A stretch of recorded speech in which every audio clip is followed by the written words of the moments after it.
Hello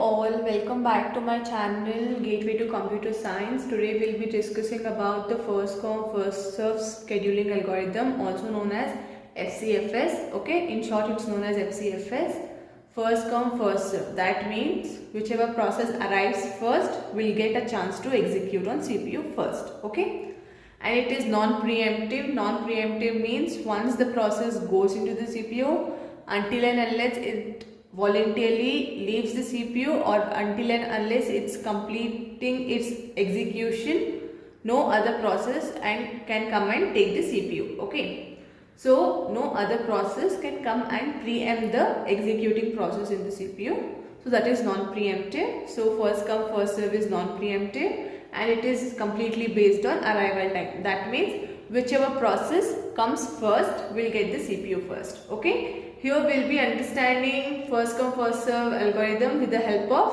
one example. So if you haven't subscribed to my channel yet, please subscribe. It is Gateway to Computer Science, and let's continue solving this example. So whenever you are given a problem to solve based on any kind of algorithm, you will be given three things: the process ID, that is the process number for you to understand, and then the arrival time of each process, and the burst time, that is the time required by each process to complete its execution. Okay, so these three will be given. Based on this data, we will be calculating completion time, turnaround time, waiting time, and response time. And for us to solve this very easily, we will be representing it in the form of Gantt chart. Okay, so now let's start. See, now this is based on arrival time, which is the process that comes first. As you can see, P1 comes at 0 seconds, P2 comes at 1, P3 comes at 5, and P4 comes at 6. So P1 comes first, so that will get the CPU first. Okay, so P1 will be getting the CPU at 0 second. The P1 comes, it arrives. Let's do it in chunks so that it will be easy for you to understand. Now see, this is first come first serve algorithm, and it is non-preemptive. So okay, now we will execute it for 1 second. Okay, fine. Now at 1 P2 comes, but according to the non-preemptive nature, the process should complete its execution. So it will complete for whole 2 seconds. Okay, P1 completes for whole 2 seconds. Now you see, by the time P1 completed its execution, P2 is already in the ready queue. So next P2 gets a chance to execute for, see, 2 seconds. 2 seconds means from 2 to 4, 2 seconds. Now you see, P3 here is coming at 5, but P2 has already completed its execution at 4. Now P3, there is no process in the ready queue.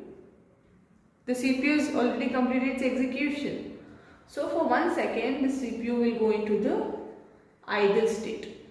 Okay, because it's non-preemptive in nature and all of it, no other process can come. And however, there are no processes present also. You see, P4 comes at 6 seconds. So what will happen is, for 1 second, the CPU goes to the idle state, and then comes P3 at 5, and it takes all of its 3 seconds and completes its execution. And then by the time P3 completes, P4 is already in the ready queue. So P4 comes and it completes its execution at 12. 8 plus 4, 4 is the burst time, 8 plus 4 is 12. So this is the representation of Gantt chart, and this is actually the time at which each of the processes completed its execution. This one I have just shown you so that you will understand it in the better way. You can do it unit wise also so that you don't get confused, but since it is non-preemptive, this is not required. This you can do it preemptive for avoiding any sort of confusions. Okay, so now you see the arrival time of P1, the time at which the P1 first got its CPU, and you see here the time at which P1 completes its execution. So this will be the completion time. the left side will be your arrival time and the right side will be your completion time. Okay, so this is how you will calculate the completion time for each of the process in first come first serve algorithm. Okay, so we'll just note down the completion time of all of the processes. So see, P1 completes its execution at 2 seconds, P2 at 4, P3 at 8 and P4 at 12. See, and these various scheduling algorithms are all used so that the response of each process can be faster and they will not have to wait for so long, and CPU should not be idle, it should be utilized in a proper way.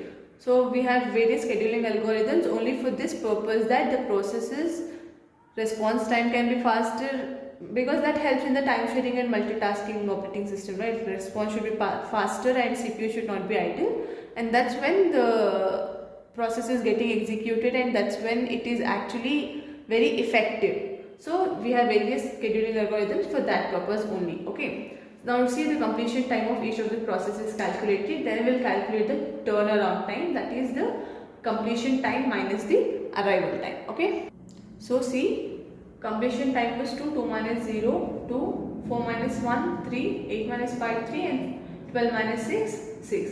Turnaround time is the time that was actually spent by the process in the ready queue as well as in the running state. I mean the whole time it was in the RAM space. Okay, and then we have waiting time, the time the process had to actually wait to get its things done. Okay, so that will be the turnaround time minus the burst time. So as you can see, the waiting time for P1 is 0. That means because as soon as it arrived, it got the CPU, so waiting time is 0. And then here P2 arrived at 1, but because P1 was getting executed, it had to wait for 1 second. So waiting time is here 1. Here it is 0 because CPU was also in idle state for some time and the process was actually not arrived also. So waiting time here is 0 because as soon as it came, it got executed.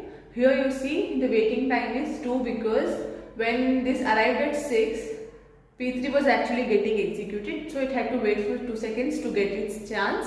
So the waiting time of each process is this. Okay, and then comes response time. Response time is the time when it entered the ready queue and it had to wait for some time, right? Sometimes it had to wait, sometimes it's not required that it had to. There is no waiting required. So see, the time when it actually got the CPU minus the arrival time. So here you see, P1 got the CPU at 0 and its arrival time is 0. So response time will be 0 minus 0, 0. Okay. P2 got its CPU at 12, 2 and its arrival time is 1. So it got its CPU at 2 and its arrival time is 1. So 2 minus 1 will be 1. You see here, P3 got CPU at 5 and its arrival time is 5. So 5 minus 5 is 0. And P4 got its CPU at 8 and the arrival time is 6. So 8 minus 6 is 2. So your response time is 0102. And there is one important point to note. In non-preemptive scheduling algorithms, the waiting time and the response time will be same. So you don't need to calculate response time separately because in all the cases it will be as same as the waiting time. In non-preemptive, the response time and the waiting time will be same only. Okay. So this is about the first come first serve algorithm. We will calculate the average turnaround time and waiting time.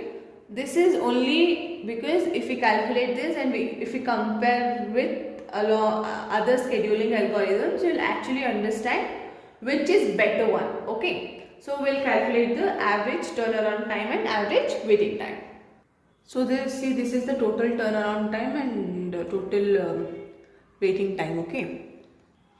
Average turnaround time formula is total turnaround time divided by total number of processes, and average waiting time is total waiting time divided by total number of processes. Here you see total turnaround time is 14 and total number of processes are 4. So that will be around 3.5, And here you see total waiting time is 3 and total number of processes are 4, so that will be 0.75. So this is how the average turnaround and waiting time is calculated, and this is all about the first come first serve algorithm. I hope you have understood this topic very well. If you have any doubts anywhere, if you are not clearer, if you are getting confused anywhere in between, please feel free to leave your queries in the comment section. And if you haven't subscribed to my channel yet, I would request you to please subscribe to my channel. And if you have understood this very well, please like this video, support and share it amongst your friends. And thank you for watching. Have a nice day.